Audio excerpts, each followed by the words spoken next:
Okay. Welcome everyone to episode 27 of Tiger Heart Chats. Again, we are still in Barcelona. We're doing this in partnership with ISE. If you guys are watching this or listening to this and you want to share it, please use the hashtag Tiger Heart Chats, all one word, or ISE 2022. I've got an amazing guest for you today. She's someone that approached me on LinkedIn because she knew I was going to be at ISE. She wanted to show me a product that she works with. But also, when I started to do a bit of research into her, I was like, wow, actually, this person's really cool. I think we need to get her on the show. And she is here in Barcelona at ISE with me. She's going to be talking about her business and also about herself. Also, it's the last day for Tiger Heart Chats at ISE, so this is going to be a really important show. And it's also Friday the 13th as well, which is quite interesting. So if you're, into horror or anything like that, then, maybe take a selfie of yourself listening to this podcast and, put some makeup on or something, like horror makeup or something. It got weird, didn't it? Anyway, I want to introduce to you the wonderful content marketing and account manager from Interactivescape, the wonderful Rachel Evans. Thank you so much for that beautiful introduction. feel very ego boosted. Cool. How are you doing? Yeah, great. Yeah. How are you? I'm all good. How are you finding ISE at the moment? Loving it, actually. It is hectic, obviously, which is exactly what you want from a trade fair. It is busier than we were expecting. Really? Okay, yeah. So we were at Mobile World Congress. It's here in Barcelona in February. Right. And it was a little bit quieter. So we were we were a bit skeptical about ISE, to be honest. We thought, maybe it'll be a similar situation. But we have been pretty much packed. Stacked. Yeah. Well, your product is really cool. So much. There's going to be people listening. Tell us about Interactivescape. Like, what is Interactivescape? Yeah, so Interactivescape started life actually as a company that makes touch tables. Most people have probably seen them in museums or at trade shows, these sort of horizontal touch screens. And we've basically just developed the touch technology so far using AI now, that we've developed a table that can recognize your smartphone or tablet. So just by putting your phone on the table, you can share content directly from your phone, take things with you, and it's just a really fun, collaborative way to share information on a bigger surface. Yeah. So I've worked with touch table technology over the years. Last project I worked on was with Louis Vuitton. We did something for one of their stores, and I remember. This was back in 2013. I remember the hardware was quite tricky to work with. Yeah. And now it's 2022. I've seen your product. It's like amazing. Talk to us about how that's changed and why the technology is better now, I guess, if that makes sense. Absolutely. It has definitely come a long way in quite a short space of time. Probably the things that people have been working with in 2012, 2013 were more camera-based. So basically there are cameras underneath the screen that recognize when there are objects on the screen.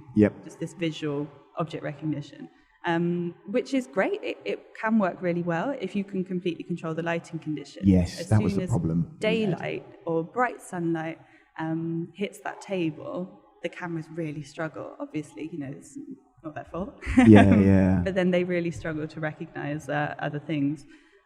So we actually started out using that same technology and then shifted to capacitive sensing, right.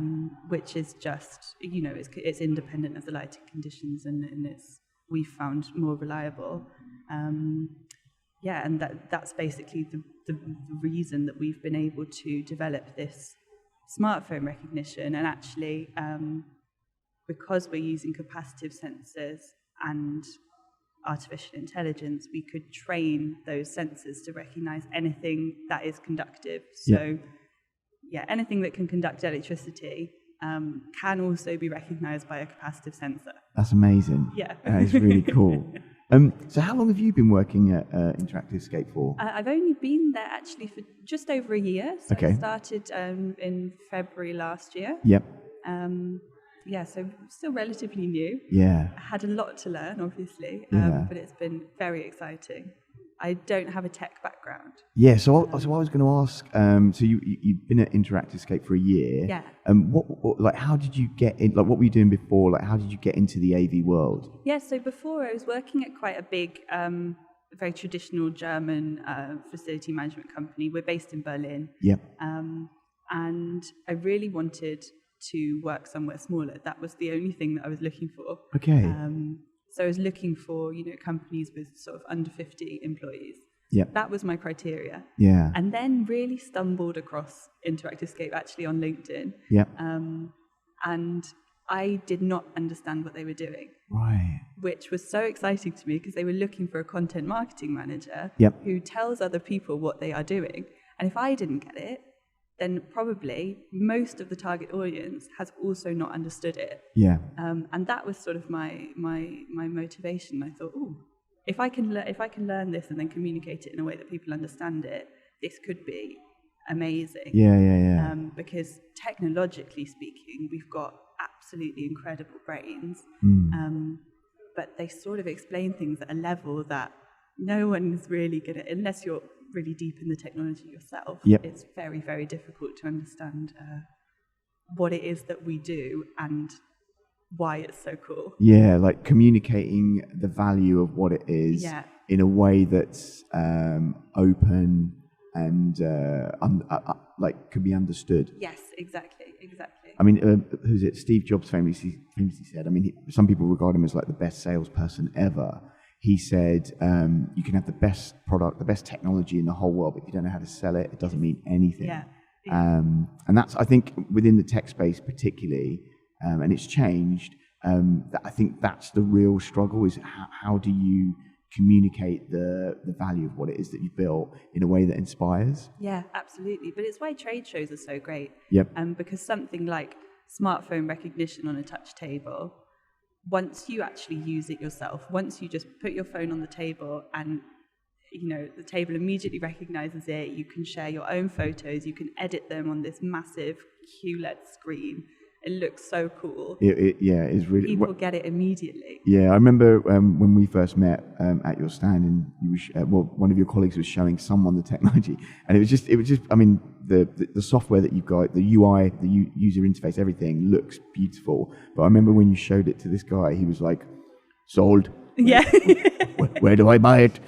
I will call you. It was like it was really cool thing to see. Actually, I think I came at the right time. So it was amazing. Just going to kind of go back a little bit. You mentioned that you were working somewhere before, and it was quite a big company, and you were looking for something smaller, and then you stumbled upon them, and you saw an opportunity. From the sounds of it.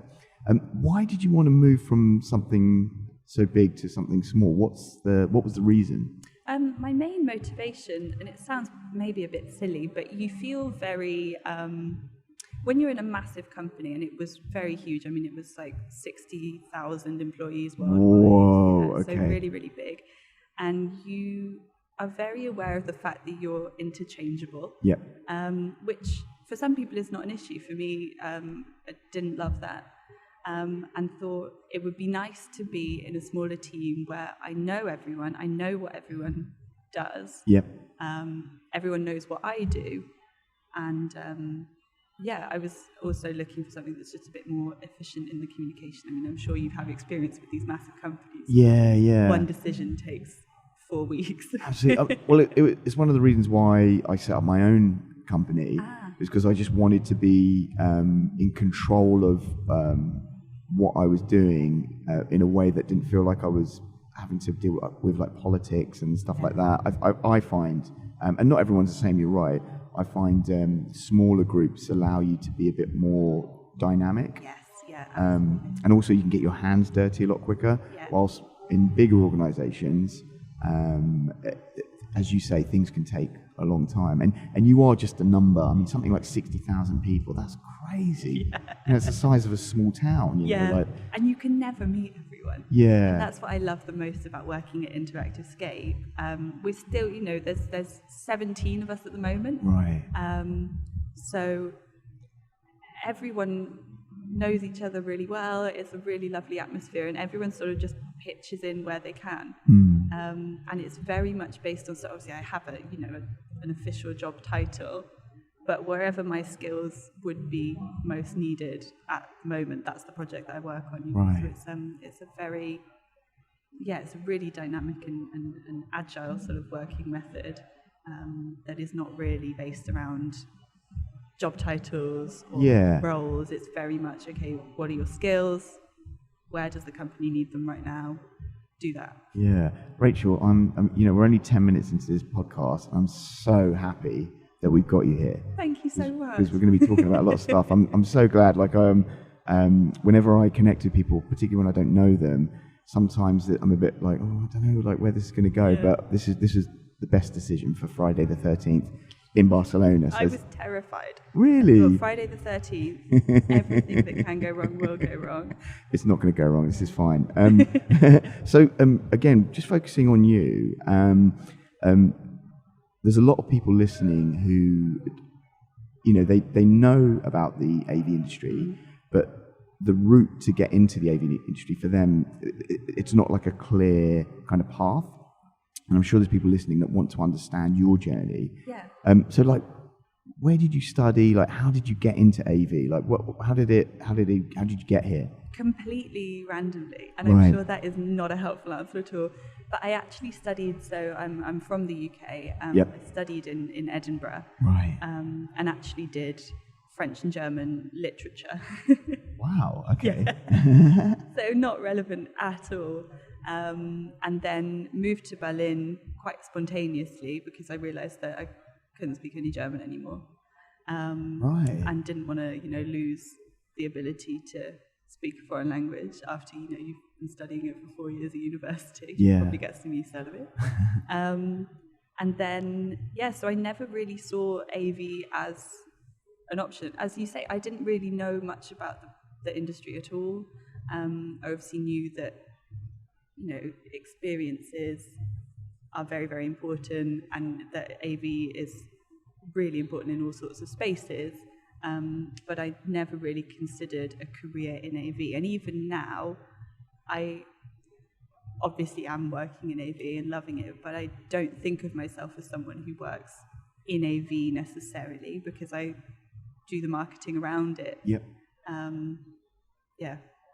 Cool. So you literally went out to Germany to hone your German skills. Yes. Yeah. And then you up here, yeah. Which is I love it. I wouldn't change it. Yeah. But it was one of those things that I think had I given it too much thought, I wouldn't have applied for the job at Interactivescape, because I really did not understand the technology. I think maybe I'm in the last generation that didn't really learn anything about computers at school. Right. And then, there comes a point in your life where you sort of, you feel like maybe you've missed the boat on learning to code or whatever, and you're just like, okay, well, I'm not going to be a tech person. Yeah. And I just applied anyway. And I think had I given it too much thought before applying, I wouldn't have sent the application. And I wouldn't be working in AV now. I just sort of went for it. And now I'm managing software projects sometimes. I'm learning to code actually. Right now, my boss is supporting me in learning some basic code, which is amazing. Really cool. Yeah. And then, for me, the AV space, same as you. Like I came from a different background. When you're exposed to it, and those of you who aren't at ISE, it's baffling just how much commerce is here. Huge. And innovations. I mean, there's always something brand new. Yeah, and the vibe here as well. I mean, I've mentioned this quite a lot on a couple of the episodes we've done this week. The vibe here is so cool. Like it's, I see. I mean, it is a trade event, so there is a little bit of dust here, but there's a very strong push to kind of push creativity and how these platforms can allow you to be expressive. So it's really interesting. Yeah. And those of you listening who want to get in the AV space, as Rachel said, I think a lot of us here have fell into it by accident, I think. And you don't have to be qualified. Mm. Something that I've heard a lot, especially from women, without wanting to politicize it too much, that they want to wait until they've got, all the qualifications listed in a job ad and hand in the perfect application. And you learn so much on the go. And I think especially in an industry like AV, where there is constantly something new, you can't be completely up to date all the time. It's just not possible. And there's no qualification that really makes you the perfect candidate for a job in AV, because I think everyone in this industry is learning constantly, because there's always a new technology, there's always, new expectations from our clients. Everyone has to grow their knowledge all the time. Yep. So it's actually a really great industry for someone who doesn't know much about it. Yeah, I totally agree. I feel like, as you say, it's not about your qualifications. The skill set really lies in how dynamic you are and how you can apply yourself within the space. Because I find when working in this industry, initially it's all about problem solving. It's like, what's the task? How do we solve that task?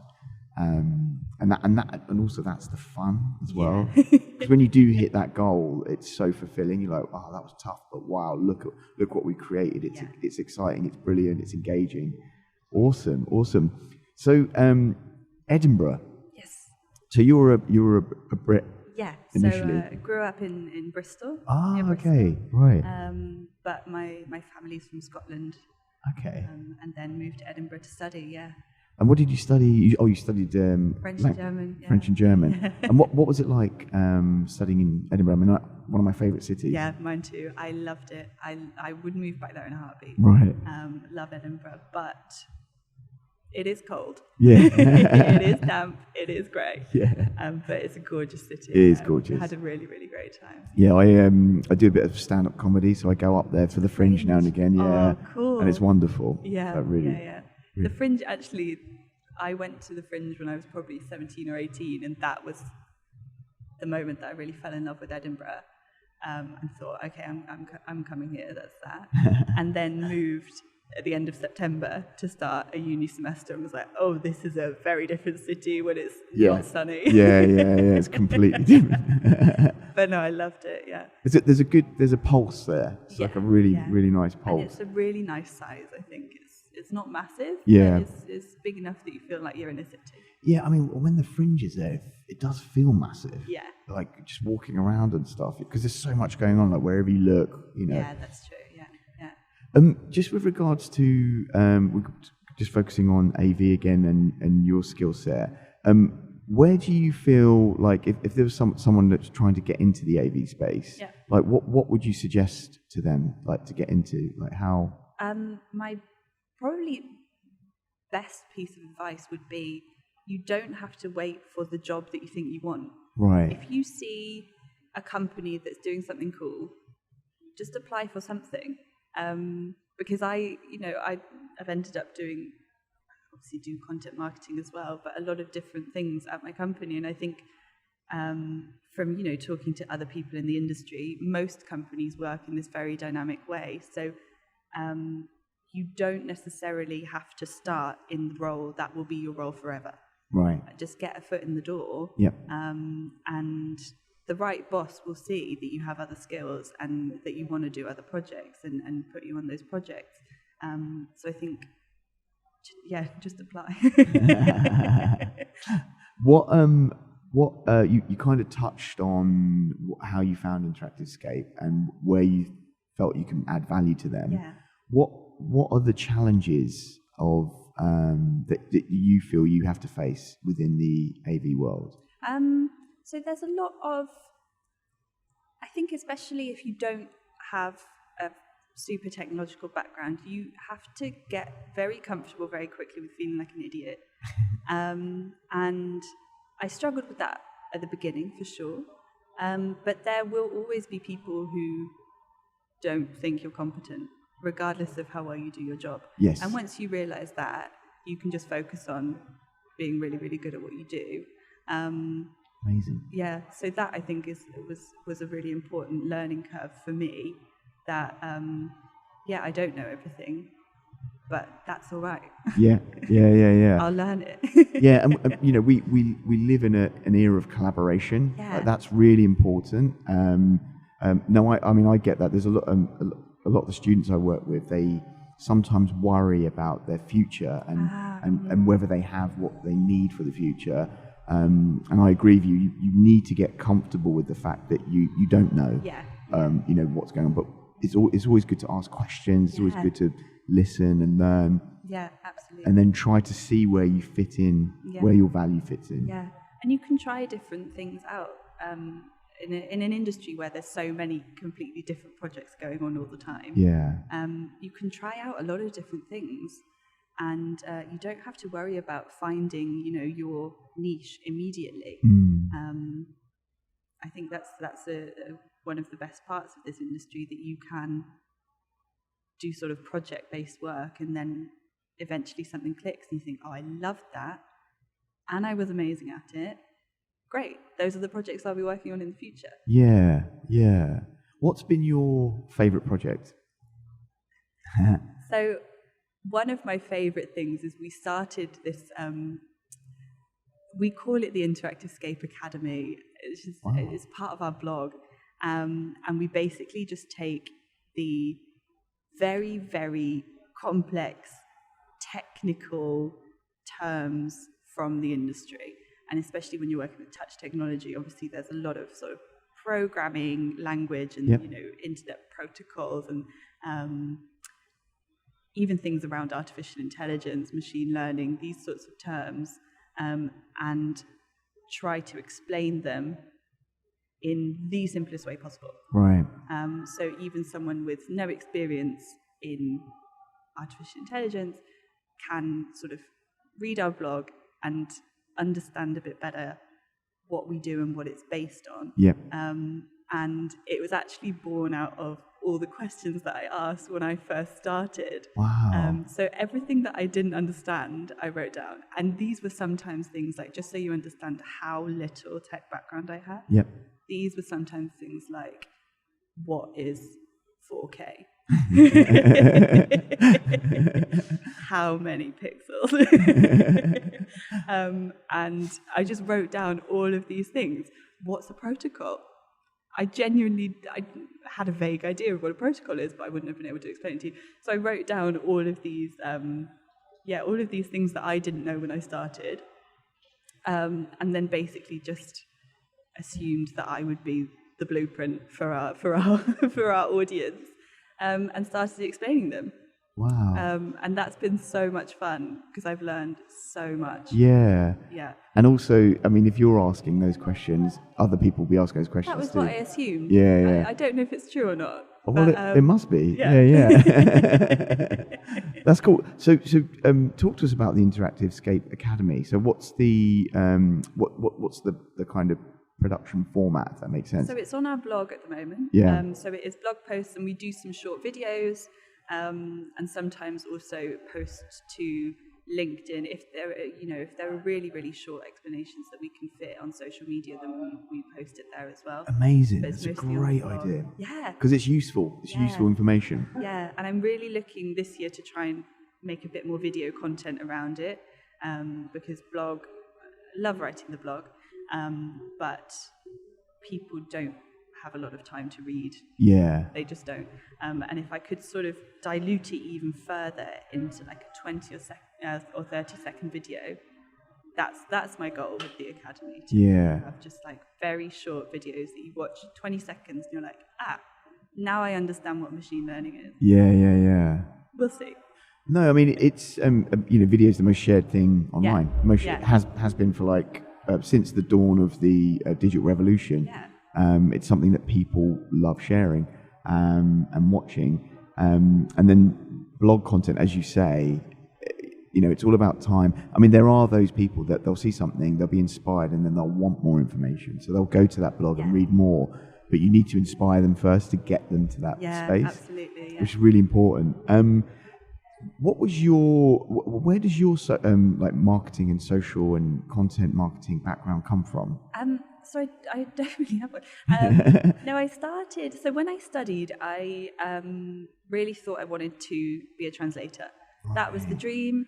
And then I realized sort of midway through my studies that translators quite often work alone, and I don't love that. Okay. I really like to work with other people on everything. Yeah.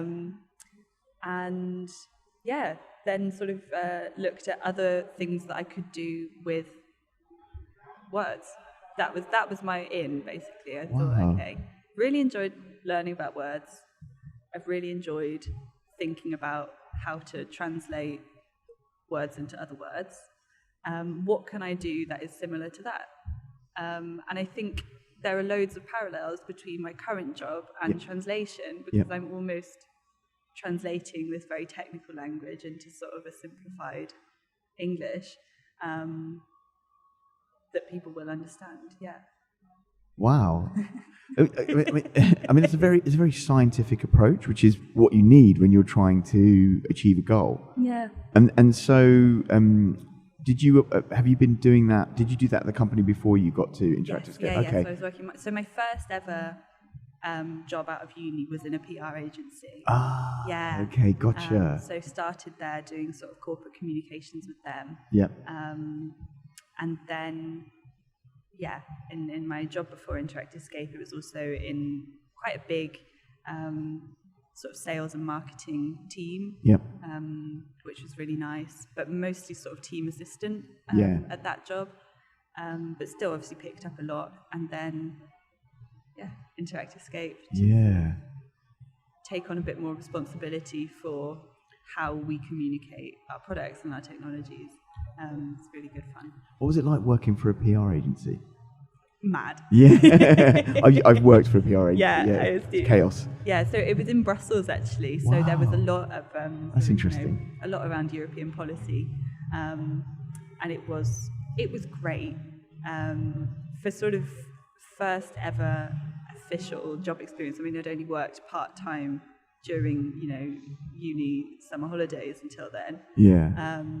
So that was definitely in the deep end. Yeah. It's like running on a treadmill that's like on the fastest speed. Yeah, and it's on fire, and it's at the top of Mount Everest. Yeah. And there's so much like emotion and which is so important actually when you're doing that kind of work. You have to feel all the feelings that you want your clients to feel. Yeah. Which can be exhausting. Yes. Especially when it's already like 11 p.m. and you're still working on a pitch for tomorrow. But really, really good fun, and I think an amazing way to learn loads of different communication styles. Yes.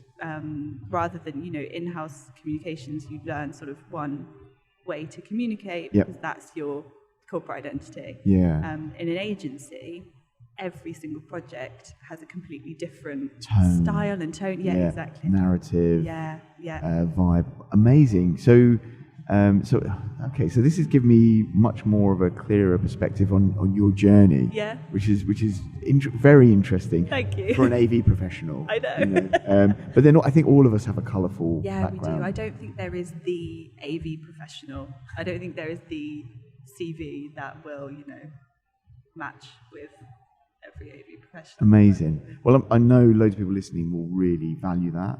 I think it's really important that we talk about that and say that out loud. Yeah. Let's talk about Brexit. Oh, no, go on. Well, the only reason I ask is, you're a corporate professional that's been working on the continent for a while. Yeah. You're in Brussels, you're in Berlin. Yeah. How did Brexit affect you? Because you're a Brit. Yeah. Talk to us about that. So, I mean, emotionally, we won't go into it. Okay. It was not a good day for me. Right. But I have to say, Germany in general has made staying there very, very easy. I can't speak for other European countries. My experience in Germany has been actually pretty good. I obviously then had to apply for, like a permit, a work permit. and to be allowed to stay there. Yeah. But they made that process really, really easy actually for Brits. I don't know. I don't think that it's the same for people from other countries. Right. But I think Germany made it especially easy for Brits. So now I can sort of live with it. There was a time where I didn't know. No one really knew whether they were going to be able to stay. And I'm sure it's the same for Brits across the EU. Yeah.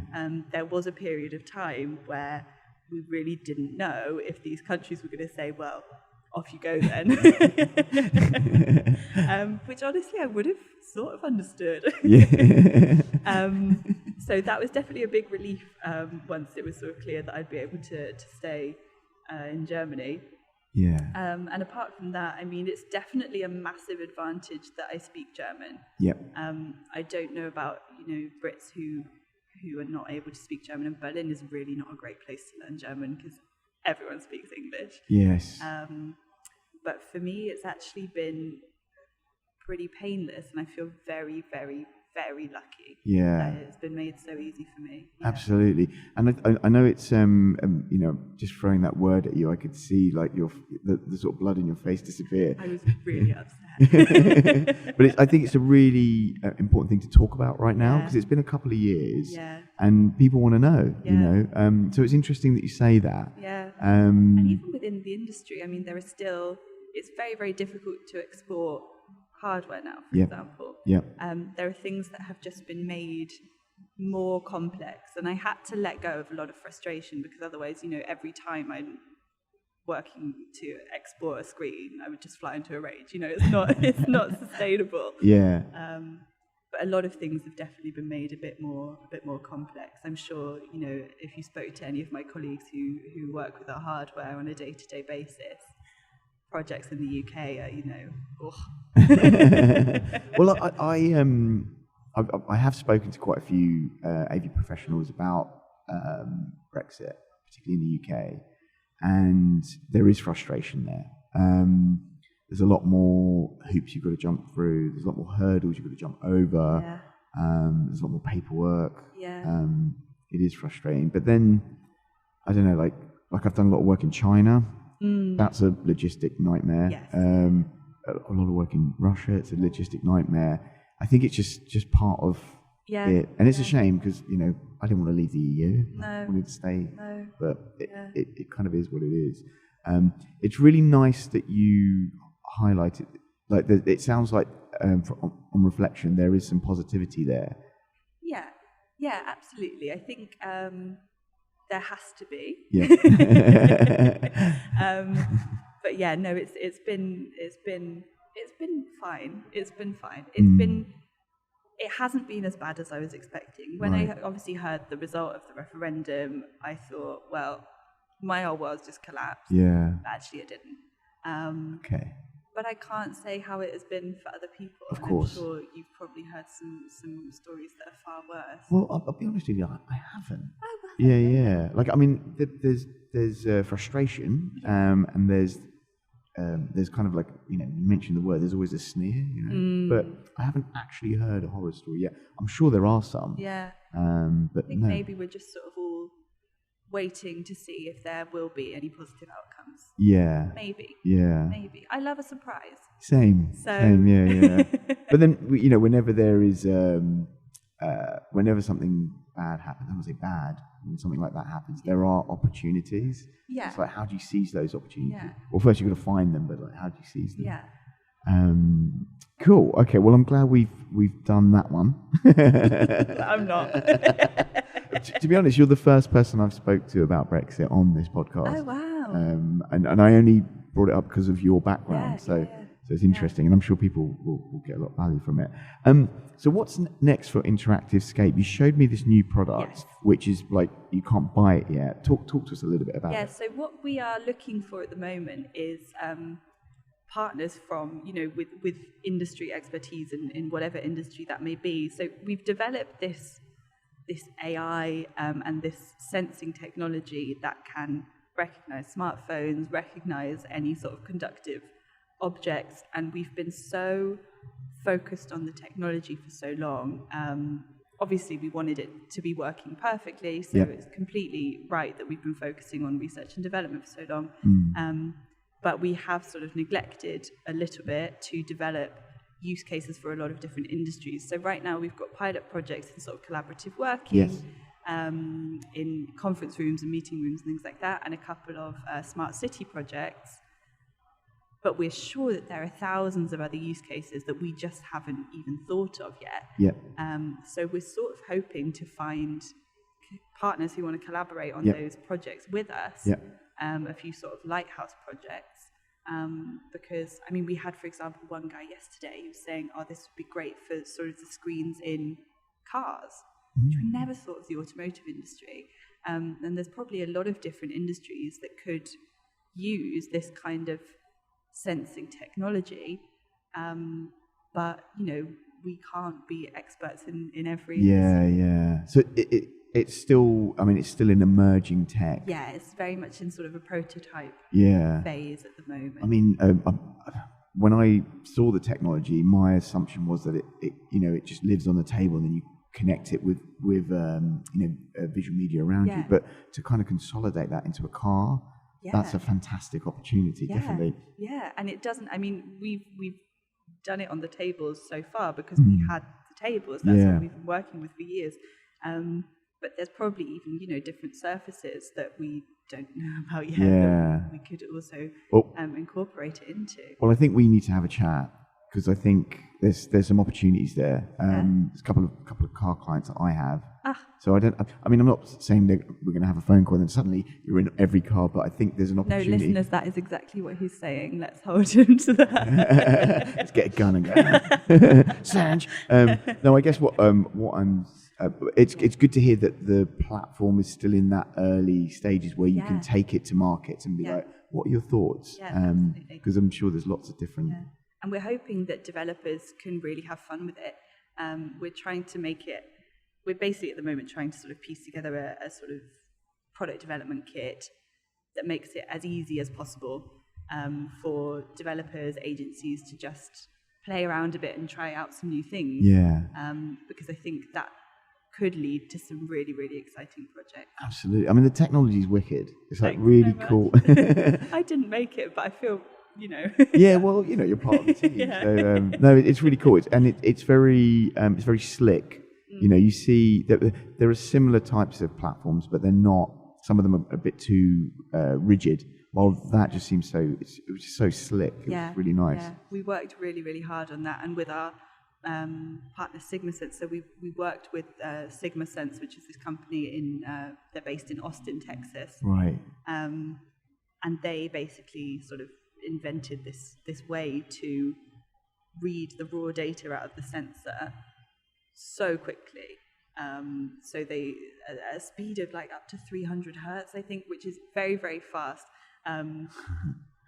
Transfer of the sensor data, which helps make the whole thing, you know, so smooth and so seamless. Because it's just working really, really quickly. Yeah. Awesome. Well, we'll definitely have a kind of commercial conversation after this. Yeah, that would be great. I'd love that.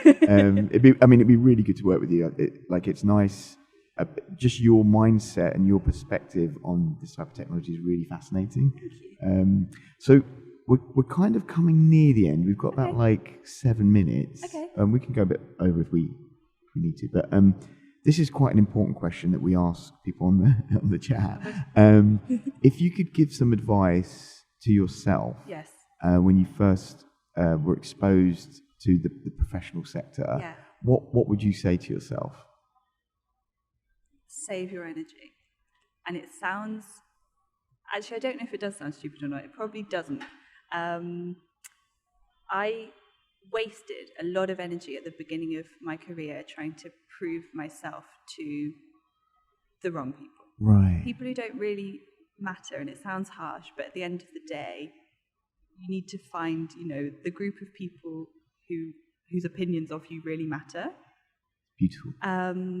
And then ignore the rest. And I had a lot of situations where I was, you know, really pouring energy into trying to prove that, you know, especially because I was so young and new and didn't know anything and blah, blah. wasted so much energy trying to prove that I, was capable of this, and actually what I should have been doing is doing the thing, and that in itself is proof that I can do it. I don't need to tell people I can do it. Yeah. Just go and do it. Yeah. So that's my biggest piece of advice to little baby me, probably. No, but that's just such an important thing to say, actually, to a young person coming into AV or in any industry.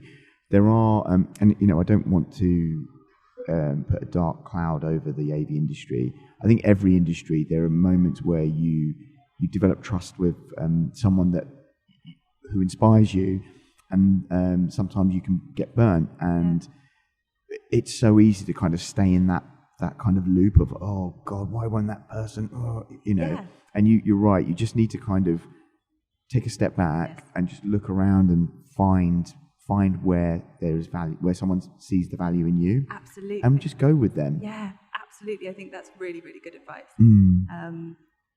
It's probably easier said than done, for sure, but I think it's really good advice. Yeah, because we've talked about mental health in particularly in this industry. That the hours are long. Sometimes you don't have the resources to deliver what you need to do, so it can tire you out. And if you're working in a toxic environment, it's just not worth it. Life's too short. You know. And I think it's really important for me. Obviously, Interactivescape, we're a smaller team. We have some very big, ambitious projects, and sometimes the hours are long. But for me, it's been really important and great to see that even our CEOs are there with us if it does go on late into the night and we urgently have to finish this project by tomorrow. It is not a case of, okay, well, bye, you guys will sort it out. And I think find people like that, find the kind of people and work for the kind of people who are getting their hands dirty with you. I think that is also very important. Yeah, like basically have the right mentors around you that support you. Absolutely. No, that's wonderful, and I'm glad you said that, actually, because there's a couple of people I've met, and you listen to what they're talking about. In my head, I'm like, if that person doesn't value you, just go somewhere else. Yeah, because you've got so much to give. Yeah, and especially right now, it's such a job seekers market at the moment. Go. Yeah. I love that. Brilliant. Rachel, it's been wonderful. It's been really good to have you on this chat. Thank you so much. I really enjoyed it. You had no reason to be afraid, because you have given so much goodness to people listening. So I really value that, and I value your bravery. If someone wants to get in contact with you, what's the best way for them to get in contact with you? LinkedIn. Okay. My LinkedIn is always open. Yep. Or send me an email at my Interactivescape contact, but probably LinkedIn is the best way. Yeah. Cool. Yeah. Okay. All right. Well, thank you so much. Thank you. It's been a pleasure. Awesome.